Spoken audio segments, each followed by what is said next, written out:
In the dense wilderness of the Great Smoky Mountains, where ancient forests hold secrets older than memory, a single moment can transform a family outing into an enduring nightmare. What begins as innocent play among children becomes a puzzle that has confounded investigators for over 5 decades. The case reveals patterns so disturbing that certain details remain sealed in classified files, while others point to phenomena that challenge our understanding of reality itself. Before diving in, hit subscribe to stay connected with our investigations. It was June 14, 1969, a warm Saturday afternoon in the heart of the Great Smoky Mountains National Park in Tennessee. The Spence Field area, situated at an elevation of nearly 5,000 feet, stretched across the border between Tennessee and North Carolina like a vast green carpet. Ancient hardwood forests surrounded the clearing, their canopy so thick that even midday sunlight barely penetrated to the forest floor below. The Martin family had driven from Ohio for their annual camping trip, joining the Martins' close friends, the Keyes family, for what should have been a memorable weekend in nature's embrace.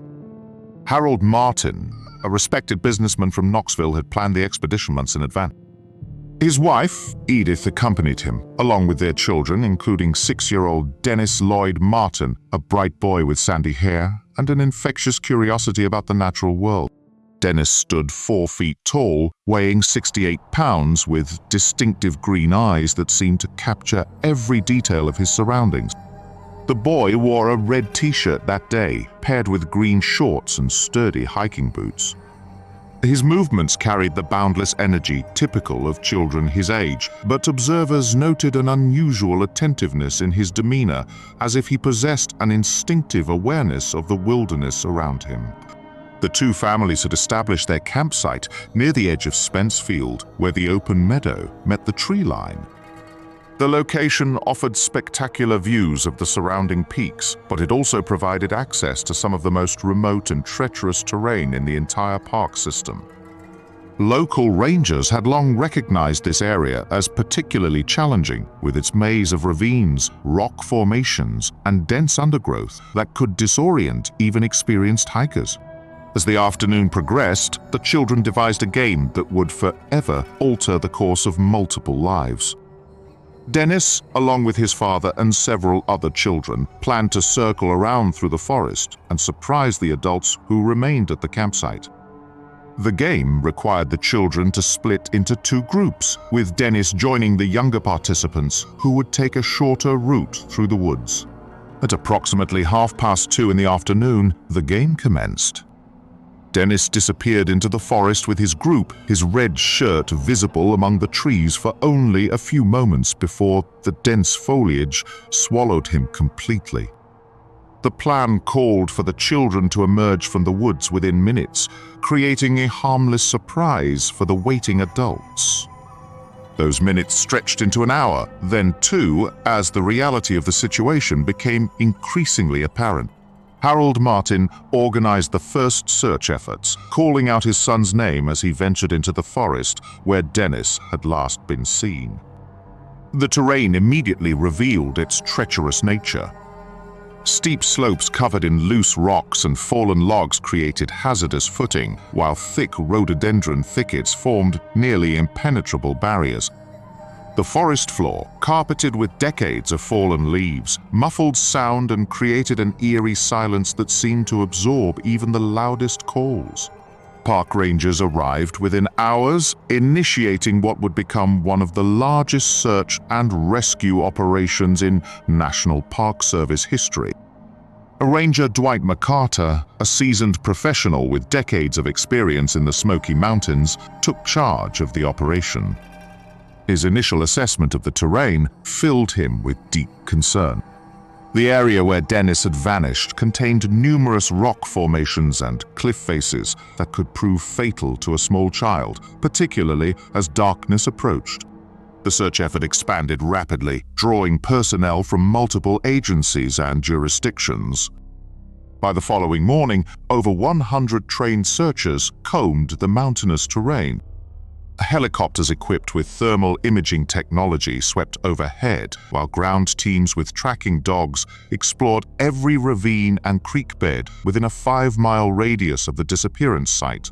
The search dogs, however, behaved in ways that puzzled their handlers. Several highly trained bloodhounds, known for their reliability in tracking missing persons, exhibited signs of extreme agitation when brought to the area where Dennis had last been seen. The animals would begin following a scent trail with apparent confidence, only to suddenly stop and refuse to continue, whimpering and backing away from seemingly empty patches of forest. On the second day of the search, a disturbing discovery emerged that would add a new dimension to the mystery. A family of experienced hikers, the McCown family, came forward with information about an unusual encounter they had experienced in the same general area just hours before Dennis disappeared. They reported seeing a figure moving through the forest at a distance, partially obscured by trees and vegetation.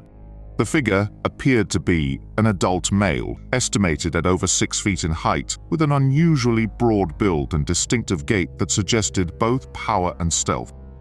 The witnesses described the individual as wearing what appeared to be animal skins or fur, though the distance and forest conditions made precise identification impossible. Most disturbing was the figure's apparent awareness of being observed, as it seemed to deliberately avoid clear sight lines while moving through the terrain with an uncanny knowledge of the landscape. The McCown family's account introduced elements that investigators found deeply troubling. The figure's movement patterns suggested familiarity with the specific terrain that went beyond casual knowledge. The individual appeared to navigate the most challenging sections of forest without the hesitation typical of hikers, moving with purpose toward the general area where Dennis would later disappear. As the search entered its third day, the operation had grown to include over 200 personnel, making it one of the most extensive wilderness searches ever conducted in the southeastern United States. The FBI joined the effort, bringing specialized equipment and expertise in missing persons cases. Their involvement, however, remained largely classified, with agents conducting interviews and examinations that were never made public. The terrain itself seemed to resist the search efforts. Rescuers discovered that the forest in this particular area contained numerous underground cave systems and rock formations that created acoustic anomalies. Sounds would echo strangely, making it impossible to determine the direction of any potential calls for help. Some searchers reported hearing what sounded like a child's voice calling from various directions, but investigation of these reports yielded no evidence of Dennis's presence. On the fourth day, a breakthrough seemed imminent when searchers discovered what appeared to be a partial footprint in soft soil near a creek bed, approximately 2 miles from the disappearance site. The print was small, consistent with a child's foot, but forensic analysis revealed disturbing inconsistencies. The depth and spacing suggested the child had been moving at an impossible speed for someone of Dennis's age and size, covering terrain that would challenge adult hikers. The footprint discovery led to renewed search efforts in the creek area, where the terrain became even more treacherous. The waterway carved through a series of gorges and rock formations that created natural traps for anyone unfortunate enough to fall. Despite extensive exploration of every accessible area along the creek, no additional evidence of Dennis's passage was found. As the search entered its second week, investigators began receiving reports from park visitors of unusual phenomena throughout the Spencefield area. Multiple witnesses described hearing sounds that resembled human voices calling from deep within the forest, but the calls seemed to move in patterns that defied explanation. The voices would begin in one location, then appear to shift rapidly to areas miles away, as if the source possessed the ability to traverse the difficult terrain instantaneously. The most disturbing report came from an experienced park ranger who had worked the night shift during the search operation. He described encountering what appeared to be a figure standing at the edge of the forest, silhouetted against the moonlight. The figure stood motionless for several minutes, watching the search activities before disappearing into the woods with remarkable speed and silence. After 16 days of intensive searching, covering over 100 square miles of some of the most challenging terrain in the eastern United States, the official search and rescue operation was suspended. The decision came despite the fact that no trace of Dennis Martin had been found, leaving investigators with more questions than answers about what had occurred in those crucial minutes when the boy vanished. The case files reveal that certain evidence was classified at the highest levels, with portions of the investigation sealed indefinitely. The FBI's involvement extended far beyond typical missing persons protocols, suggesting that authorities discovered information too sensitive for public release. Multiple requests for declassification of these documents have been denied, with agencies citing ongoing investigation and national security concerns. In the years following Dennis's disappearance, the Spencefield area has been the site of numerous unexplained incidents. Park rangers report equipment malfunctions in the specific vicinity where Dennis vanished, with compasses spinning wildly and electronic devices failing without explanation.